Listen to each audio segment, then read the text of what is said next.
Okay, the next thing I want to look at is some ideas that can put expression and feel into your playing. One thing I want to work on is vibrato. I'm just going to pick one note on the G string, namely the 12th fret, and I'm just going to show you like some different types of vibrato that you can use. So here's one where it's kind of like you slide into the note, and then towards the end of the note you're just going to allow for a little bit of vibrato just to kind of keep the note going. So let's see how that sounds.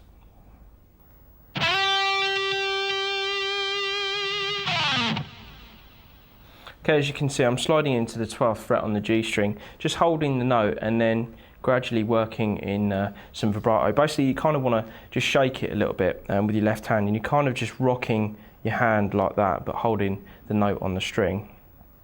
And also your thumbs at the top of the guitar as well, kind of keeping your hand fairly stable. So your hand sort of looks like that. But the thing is, my thumb's moving, but if you can imagine a guitar neck there, it wouldn't be moving at all. It'd just be sort of all this part of my hand moving with the thumb on the back of the neck.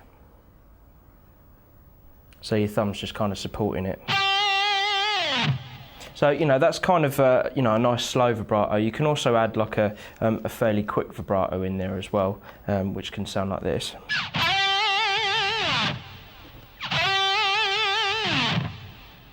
Okay, so the vibrato is slightly wider, but what you want to do is try and keep the same note that you're aiming for, instead of kind of bending the note out of pitch and then adding vibrato to that, because I've seen quite a lot of people do that.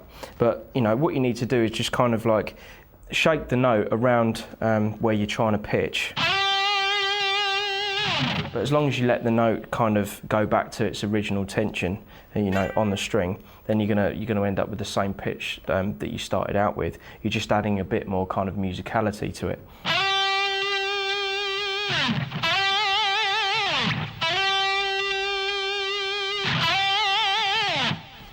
Also with vibrato as well, it's worth doing on different fingers. So you might want to kind of try and use your second finger to slide into that note instead of your first finger.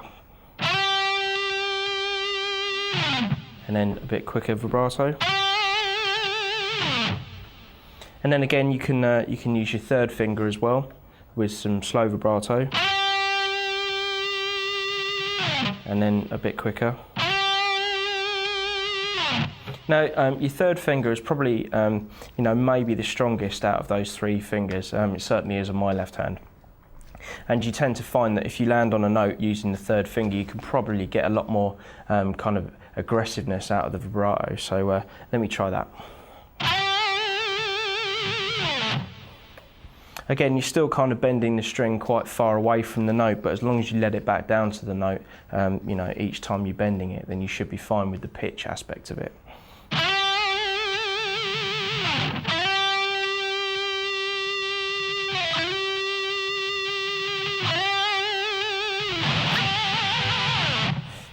You know, so you can kind of, you know, experiment, that's all I would say.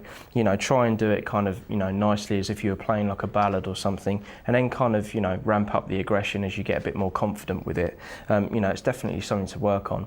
It's definitely easier doing it to notes where you're not bending the string, you know, so like you're bending up to another note, which is going to be the next thing that we're going to look at. I'm going to bend up the 15th fret on the B string a whole step, up to the pitch of 17 basically, and then I'm going to apply the same sorts of principles to that. So you're going to bend that note and then add a little bit of vibrato, and then, you know, there's varying degrees of vibrato depending on the sort of expression that you're going for. So you know, let me just bend up the 15th note on the B string, and then I'll demonstrate with a few different ideas for vibrato.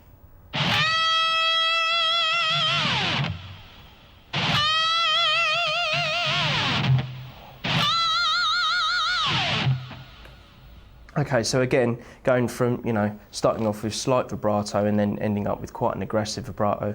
But, you know, when bending, it's harder to keep the pitch of the note because obviously you haven't got the tension of the string bringing it back to the note that you started on.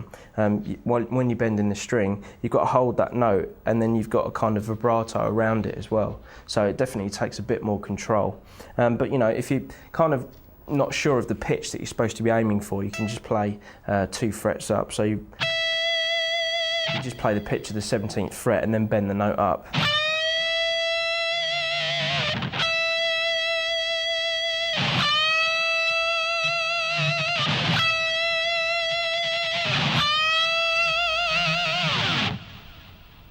Okay, another cool thing you can do on bends as well is if you bend up the note and you find that the G string has slipped under your third finger as well, then you can shake a bit more aggressiveness out of the note, because then when the G string comes in, it adds a bit more graveliness to it. Like that. So eventually when you get towards the end of the note, that kind of G string slips in a bit more and you can get a bit more kind of, rockiness out of it. So, that can sound pretty cool, when it's called for.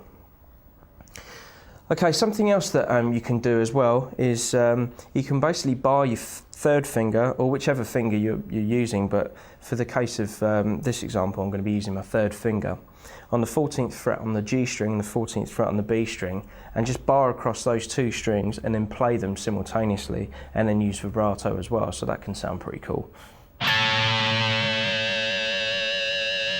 After you've picked it and you let the notes ring a little bit, they kind of bleed into each other, so that can sound quite cool as well.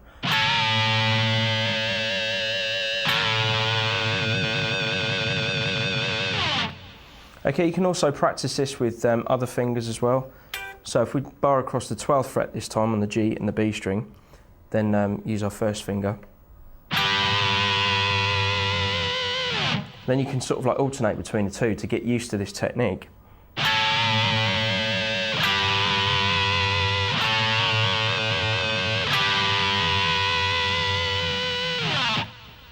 A good example of that actually would be to check out a Guns N' Roses song called You Could Be Mine, and basically the kind of lead line in the beginning of that song revolves around that sort of technique, and that lick kind of goes like this.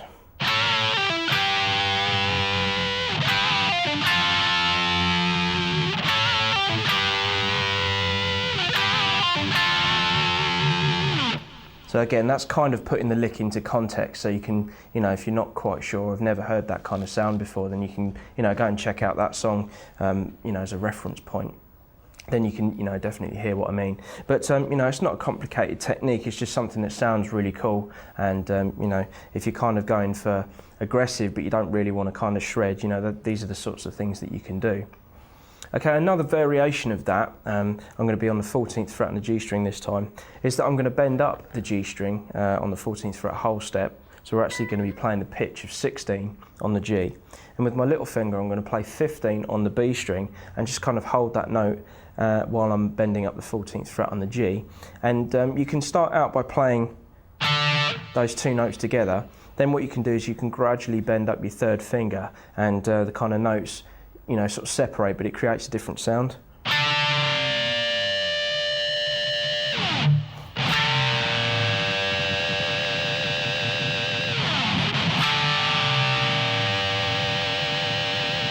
Again, when you get that 14th fret up to the pitch, you can add a bit of vibrato, so you can kind of, gradually work it in, or you can, be as aggressive as you like. It really depends on the sort of thing that you're playing and the kind of sound that you're after. Okay, then you can sort of do combinations between the two. You can do that kind of technique, then you can go to the barring technique.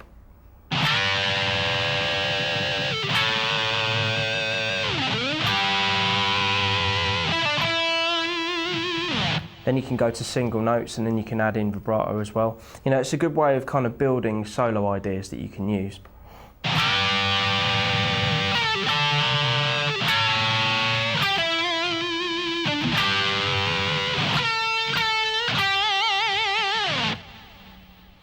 Okay, so, taking all those licks into account, just try basically playing them, one after the other and kind of joining them up. A good way to do that would be to play over the backing track on this DVD and sort of, work in some bending and some phrasing, because sometimes with a lot of shredding in rock and metal, that can sometimes get overlooked, and, that's just as important, creating, melody as well as, impressive technique as well. So I definitely recommend practicing this type of thing as well.